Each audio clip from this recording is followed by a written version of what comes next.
Hey everybody, I'm Joshua. And I'm Caleb. I heart NY. What the heck is NY? I heart nasty yogurt. I heart nocturnal yoga. Neutered yaks. I heart neutered yaks. The bell's back. Yes. No, I love Nye. Nye's my buddy. Shout out to Nye. Why on earth are you wearing a hearted shirt for your buddy? That's weird. All right, today we'd like to talk about love, and not the kind of love you see in these romantic comedy movies that Josh cries in all the time. No, I don't.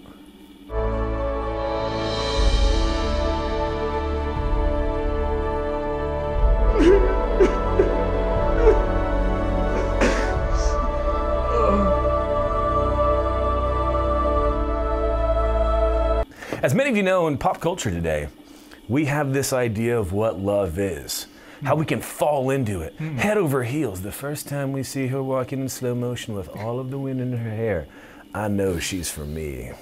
But guess what? Yeah. That's called infatuation. It's not love. So there. Well, if you can so easily fall into love, then you could probably just as easily fall out. And we see that with record rates of divorce in the world as well as in the church, that people have started to equate happiness with love. And they get married, and guess what? After some time, they're not happy anymore because the world doesn't revolve around them, and then they want out. Well, that's the thing, is that infatuation is based out of lust.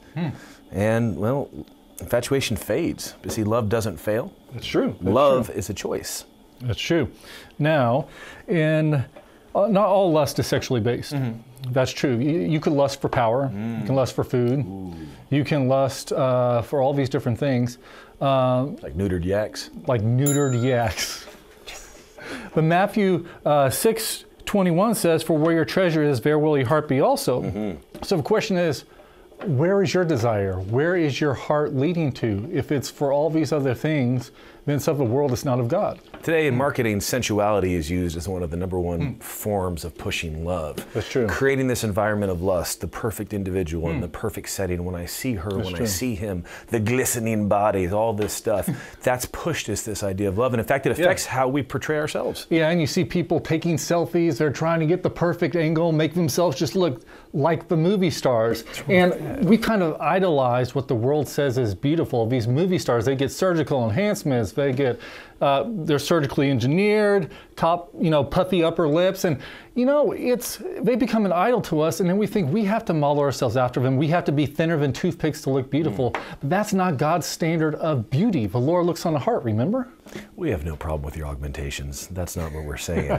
We're saying let's clearly focus on what love actually is and where your value is actually found. Yes. Because if all of your value is centered around this ability to create sensuality, this ability to be viscerally accepted for that, guess what?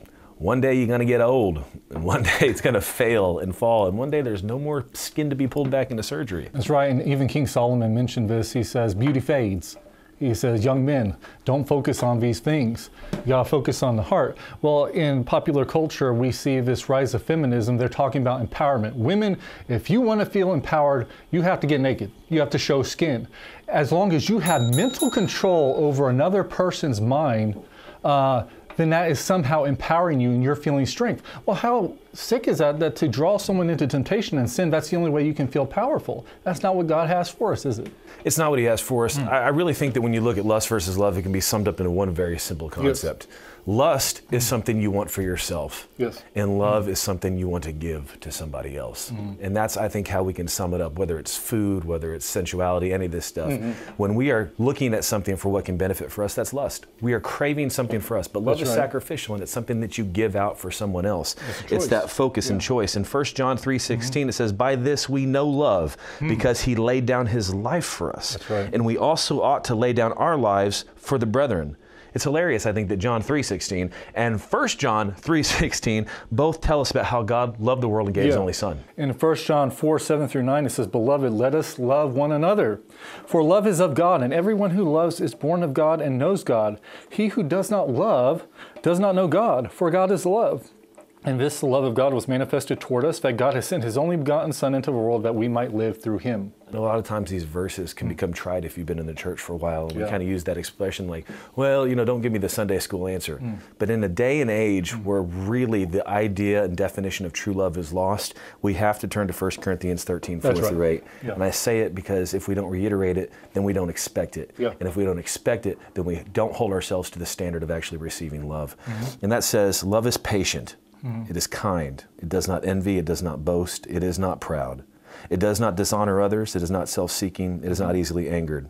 It keeps no record of wrongs. Love does not delight in evil, but rejoices with the truth. It always protects, always trusts, always hopes, always perseveres. Love never fails.